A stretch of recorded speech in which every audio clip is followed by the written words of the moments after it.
Assalamualaikum warahmatullahi wabarakatuh. Nama saya Sabila, NLP 41. Di sini saya akan mendemokan aplikasi to-do list saya. Jadi untuk kelas utamanya ada modul dan base kelasnya. Tiap-tiap modul terdiri dari kontrak, activity, fragment, interaktor, dan presenter. Untuk kontraknya, dari tiap-tiap modul berisi interface yang mendefinisikan interface untuk view, presenter, dan interaktor dari masing-masing modul. Lalu untuk activity ini berfungsi untuk berinteraksi dengan atribut-atribut yang ada pada base layout dan juga menginisialisasi dan mengatur fragment untuk masing-masing activity-nya.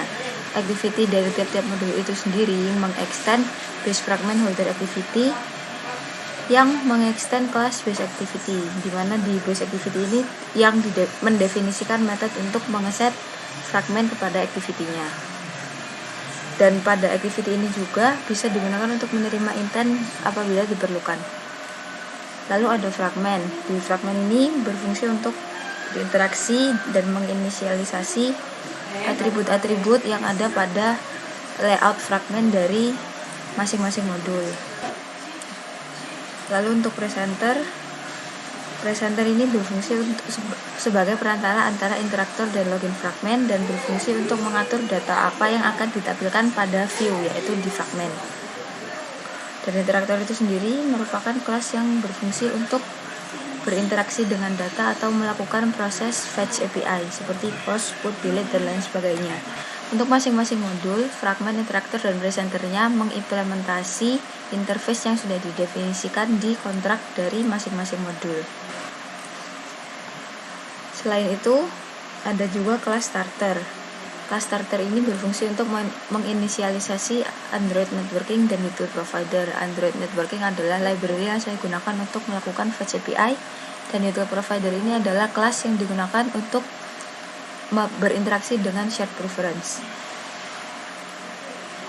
Ini adalah util providernya dan ini adalah shared preference util. Di sini ada fungsi set token, get token, dan clear. Lalu pada util provider terdapat fungsi initialize yang di sini berfungsi untuk menginisialisasi shared preference-nya, di mana shared preference itu sendiri disimpan di variabel static. Lalu ada juga adapter yang berfungsi sebagai adapter dari recycler view yang saya gunakan. Di sini saya hanya menggunakan satu recycler view dan satu adapter, di mana di adapter ini ada variabel tag yang berfungsi untuk mendefinisikan apakah adapter ini digunakan untuk menampilkan list dari tes yang finish atau tes yang unfinished. Lalu ada kelas API response yang berfungsi untuk menampung respons dari fetch API yang dilakukan. Lalu ada callback. Di sini merupakan interface yang berisi method request success dan request fail. Ini berfungsi untuk membantu presenter mendapatkan data dari interaktor. Lalu ada constant. API constant ini merupakan kelas untuk menyimpan base URL. Jadi apabila ada perubahan tinggal dirubah di sini saja. Lalu model, ada model untuk task dan model untuk user. Lalu model yang seperti saya jelaskan tadi. Lalu untuk utils-nya ada alarm receiver. Ini merupakan kelas receiver untuk fitur alarm. Untuk aplikasinya sendiri seperti ini.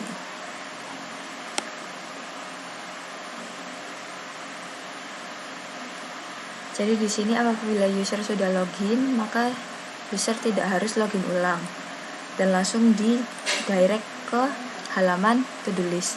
Hal itu diatur di main activity. Di main activity dilakukan pengecekan terhadap shared preference. Apabila kosong, maka user harus login dulu. Apabila tidak kosong, maka langsung didirect ke to-do list-nya.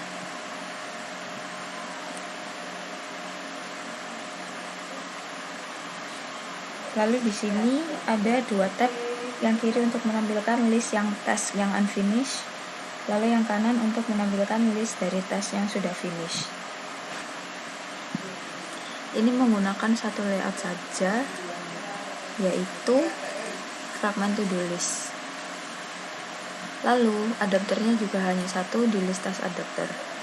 Activity-nya juga hanya satu dengan to do activity dan to do fragment.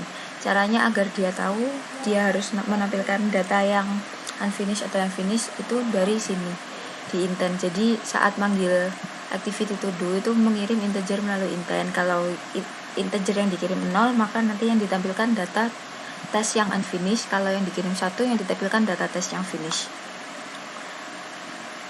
Itu dipanggil di saat initialize view presenter get task. Check tag ini merupakan data dari intent yang dikirim itu tadi. Kalau 0, maka data yang diminta data yang unfinished, kalau 1 data yang finish. Ini juga digunakan untuk mengatur action dari buttonnya, dimana kalau tagnya 0, maka data yang sudah dicek lalu saat buttonnya diklik, maka data itu statusnya akan berubah menjadi finish atau 1. Sebaliknya, kalau data yang ditampilkan adalah data yang finish, maka saat data dicek dan diklik button, statusnya akan diubah menjadi 0 atau unfinished. Hal itu juga diatur di mpresenter ini. Sedangkan di presenternya, saat melakukan check test, maka dia akan meminta parameter list dari ID dan tag, yaitu apakah data tersebut ingin statusnya diganti menjadi finish atau unfinished. Lalu di interaktor, list yang sudah didapatkan itu tadi akan diubah menjadi JSON object lalu dikirim melalui HTTP request. Selanjutnya di sini bisa multiple check. Misal ini unfinished, maka datanya akan pindah ke activity yang finish itu tadi, dan finish testnya menjadi kosong. Misal ingin menambahkan tes baru, bisa input due date atau tidak.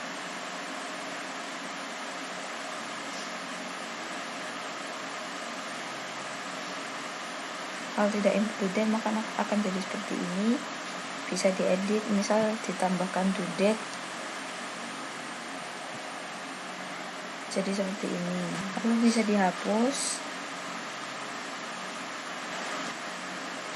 Lalu bisa juga share menggunakan intent action send. Lalu akan muncul share sheet seperti ini. Misal di share melalui WhatsApp, maka akan jadi seperti ini.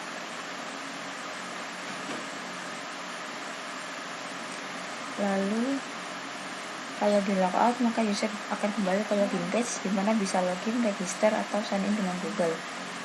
Misal untuk registernya seperti ini.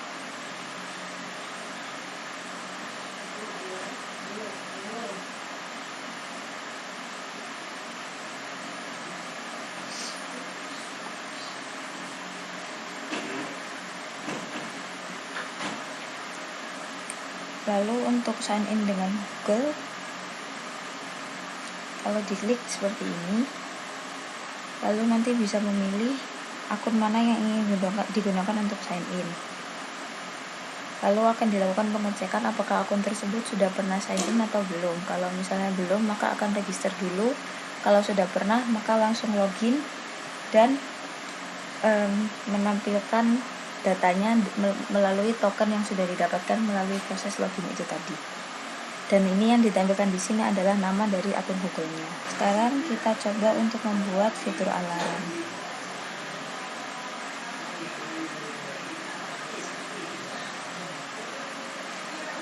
Misal datanya di-set pada hari ini,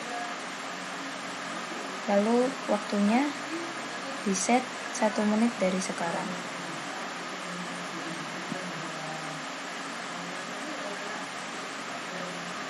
Maka 1 menit lagi akan muncul notifikasi yang berisi title dan description dari task yang di-set alarmnya itu tadi.